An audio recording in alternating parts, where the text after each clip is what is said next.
ስደት ማንነትን ያሳጣል። ስደት ክብርን ይቀንሳል። ስደት ዝቅ ዝቅ ያደርጋል። ስደት እኔነትን እኛነትን ያጠፋል።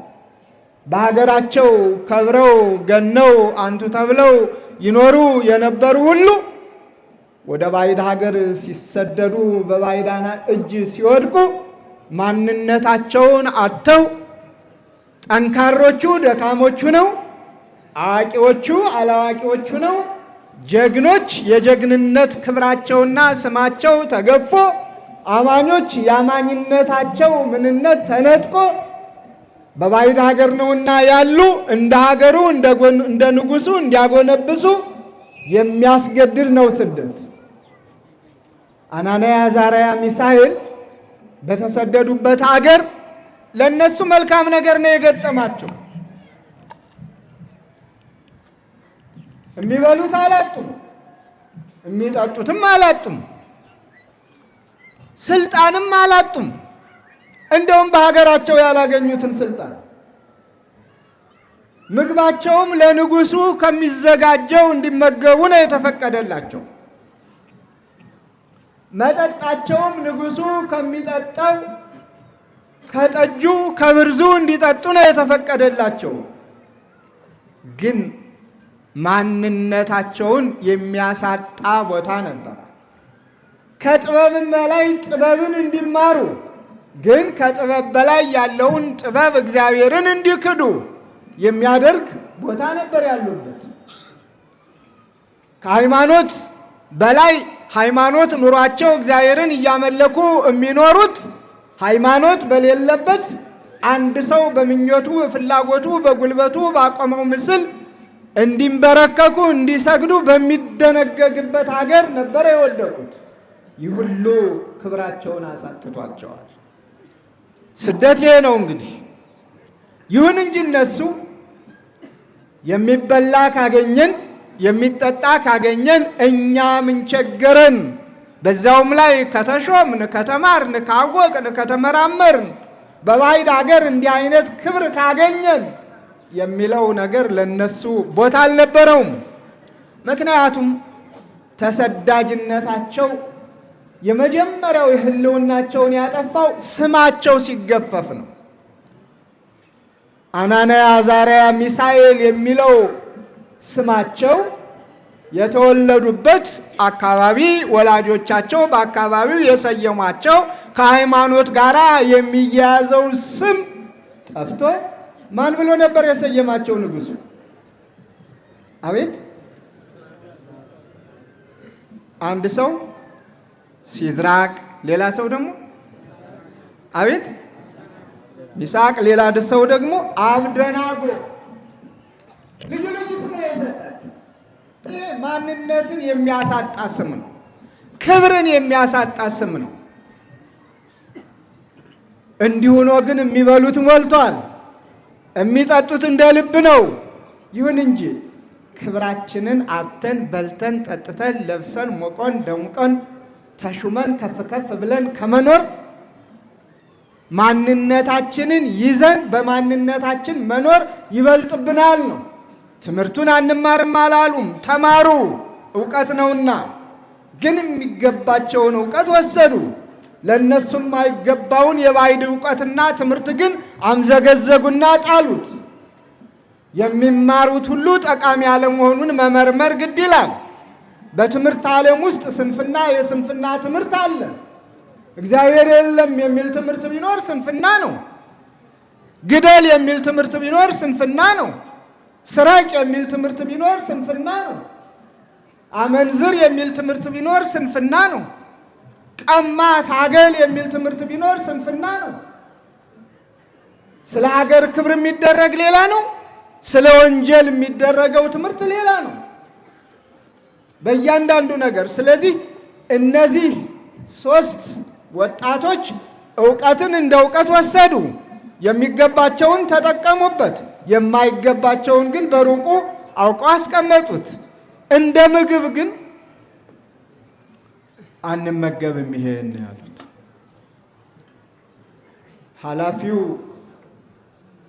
የነሱ መጋቢ እንዳይጠቁሩ እንዳይከሱ አደራ የተባለው ግን በብዙ ጭንቀት እባካችሁ የንጉሱን ትእዛዝ ሰምታችኋል፣ ጠቁራችሁ ከስታችሁ ጠውልጋችሁ ቢያይ ንጉሱ እኔ ነኝ የምቀጣ ተዋላቸው። ግድ የለህም እን ብቻ ጥሬ ትንሽ ጥሬ እየሰጠ እን ተመልከተን ከሌሎች ጋራ ነው ያሉት። ምክንያቱም የእግዚአብሔርን ክብር አጥተው እግዚአብሔር የሰጣቸውን ክብር አምዘግዝገው ንጉሱ ባዘጋጀላቸው ምግብ ፊታቸው ቀልቶ ደረታቸው ሰፍቶ ሆዳቸው ሞልቶ ከመኖር ይልቅ በእግዚአብሔር ፈቃድ በሃይማኖት ተሞሽረው እግዚአብሔርን አመስግነው አስመስግነው መኖርን ምርጫ ስላደረጉ አልተቀበሉትም። በእርግጥም ጋባዣቸውም አየ እንዳሉትም በምግብ አልከሱም፣ አልጠቆሩም። ጥሬ ቆርጥመው እፍኝ ውሃ ጠጥተው የተዘጋጀውን ምግብ ሁሉ እምቢ ብለው ከበሉት ከጠጡት ከቀለብተኞቹ ይልቅ የተሻለ ወዝና ቁመና ቅርጽና ሕይወት ነበራቸው። በውስጥም በውጭም ውስጥ ደስተኛ ካልሆነ በውጭ ያለው ሕይወታችን ቅባት የተባለውን ሁሉ ሰዎች ቢቀቡ ወዝ የተባለውን ሁሉ ሰዎች ቢያወዙ ከንቱ ነው። ውስጥ ደስተኛ ሲሆን ውጭም ደስተኛ ይሆናል። ያኔ የሆነላቸው እምነታቸው። በዚህ ሰይጣን ቀና፣ በዚህ ሰይጣን አፈረ። ሰይጣን ደግሞ ማደሪያ አለው። ቀጥታ ሰይጣን ነኝ ብሎ ሰውን አሳስቶ ሰውን ጠልፎ ሰውን የጣለበት ጊዜ የለም። በማደሪያው እያደረ እያነሳሳ ብዙዎችን ይጥላል፣ ብዙዎችን የውድቀት መሳሪያ ያደርጋቸዋል። ስለዚህ ቅድም እንደተነገረን ናቡከደነጾር የራሱን ራእይ የራሱን ህልም አየ። ያየውን ለማድረግ ወደ ኋላ አላለም። ቅድም ተነግሮናል። ክለሳ አልገባም። እሱን ከዚህ በኋላ ነበረ በህልሙ ያየውን ሁሉን ነገር ካጠናቀቀ በኋላ በምድሪቱ በግዛቱ ያሉ ወገኖች በሙሉ ልክ አሁን እኛ እንደተሰበሰብን ተሰበሰቡ። እጅግ ረጅም የሆነ ጣዖት አቁሟል። በልዩ ግንባታ ገንብቶ ያውም ከወርቅ ስፋቱን ቁመቱን 60 ልብ አድርጉ። ይህንን ካደረገ በኋላ እምቢልታው፣ ዋሽንቱ፣ መሰንቆው፣ ክራሩ፣ በገናው ሲደረደርና ሲመታ ሁሉም ለዚያ ጣዖት የማይንበረከክ የማይሰግድ የሚቀጣ መሆኑን ታወጀ። ምሕረት የሌለው አዋጅ በግዳጅ እኔ ያመለኩትን ካላመለካችሁ፣ እኔ ላቆምኩት ምስል ካልሰገዳችሁ ትሞታላችሁ የሚል አዋጅ።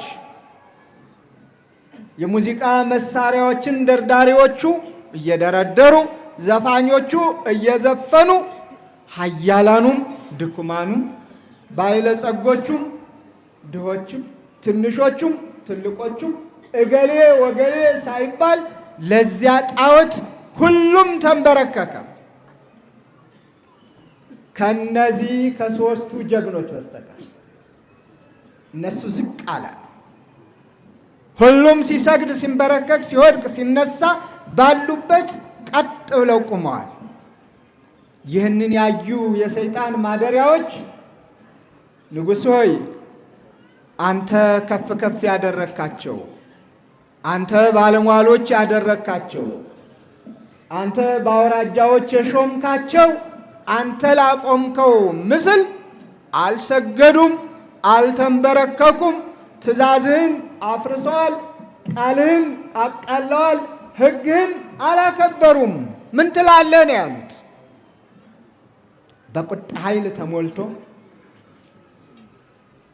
ባለው በንግስናው ግርማውን ተጎናጽፎ መንፈሳዊ ግርማ ያይደለ ሰይጣናዊ ግርማ መንፈሳዊ ቁጣ ያይደለ ሰይጣናዊ ቁጣ።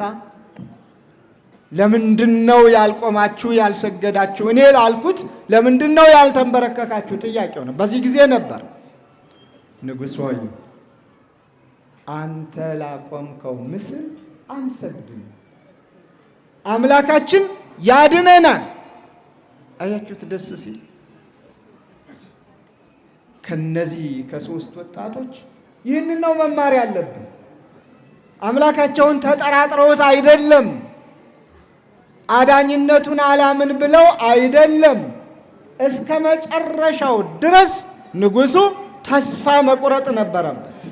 ቅድም እንደነገሩ ሊቀ ሊቃውንቱ ቁርጥ ሐሳባቸውን ቁርጥ ውሳኔያቸውን ምንም ይባል ምን እሱ ላቆመው ምስል የማይሰግዱ መሆኑን እግዚአብሔር ባያድነንም እንኳ በዚህ በምድራዊው ዓለም በአንተ ፊት ከዚህ አንተ ካዘጋጀው መግደያ እሳት ባያድነንም እንኳ በመንግስቱ የመንግስቱ ወራሾች ሁነን እሱን እያመለክን እንደ መላእክቱ መላእክቱን መስለን የምንኖርበት ዓለም ስላለ፣ ስለዚህ ስለ ምድራዊው ዓለም፣ ስለ ጊዜያዊ ዓለም፣ ስለ ኃላፊው ዓለም አንተም ኃላፊ በሆንክበት ግዛትህ ለጊዜው በሆነበት ምንም ቦታ የለንም ነው። አዎ በቁጣ ስለነበረ ወረወራቸው። ባድነንም እንኳ ብለው ነበር። አዳናቸው አላዳናቸውም? እግዚአብሔር አድኗቸዋል። ደስ ይበላችሁ እናንተንም ከመከራ ሥጋ ከመከራ ነፍስ አድኗቸዋል። የሚገርመው እነሱ ብቻ እኮ አይደለም የዳኑት። ናቡከደነጾሩንም እኮ አዋጁን በአዋጅ እንዲሽር አድርጎታል። አዋጁን በአዋጅ ልብ አድርጉ። የመጀመሪያው አዋጅ ለጣዖት ያልሰገደ ይሙት በቃ ፈርዷል። ቤቱ ይቃጠል፣ ይበርበር፣ ይመዝበር ብሎ አውጆ ነበር። አሁን ደግሞ መንግስቱ ዘላለም ወምኩናኑኒ ለትውልደ ትውልድ፣ ግዛቱ ለልጅ ልጅ ነው ብሎ የእግዚአብሔርን ዘላለማዊ ንጉስነት ዘላለማዊ ገዥነት አምኖ አውጆ የትኛውም ወገን በሙሉ ከዳር እስከ ዳር በአናንያ በአዛርያ በሚሳኤል በዳንኤል አምላክ እንዲመካና የዳንኤልን የአናንያ የአዛርያ ሚሳኤልን አምላክ እንዲያመልክ አዋጁን በአዋጅም የሻረበት ነውና እግዚአብሔር የተመሰገነ ይሁን። ታሪኩ ባጭሩ ቅድም ተምረነዋል። አሁንም ከልሼላችኋለሁ። ከአናንያ ከአዛርያ ከሚሳኤል ምን እንማር? ምን ተማር? አናንያ አዛርያ ማንነታቸውን አጥተው በስደት ሀገር በሄዱበት ጊዜ በስደት ሀገር ምንም ሁሉም ነገር ቢሟላላቸው ከራሳቸው ማንነት የስደቱን ኑሮ ጥቅሙን ጥቅማ ጥቅሙን መሳሪያ አድርገው ማንነታቸውን ለያጡ በጽናት ሃይማኖታቸውን በአደባባይ የገለጡ ወጣቶች ናቸው።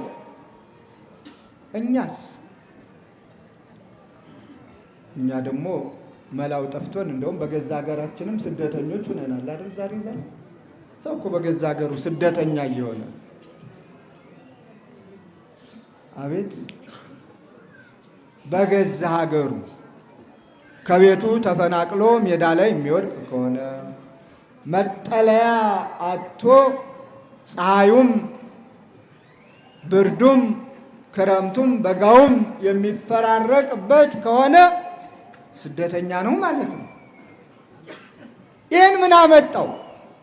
ማንነትን አምኖ አክብሮ በፍቅር በሰላም በአንዲት ሀገር አንድ ወገን አንድ ሕዝብ የመኖር ዕጣ ፈንታችን ደካማ ስለሆነ ነው።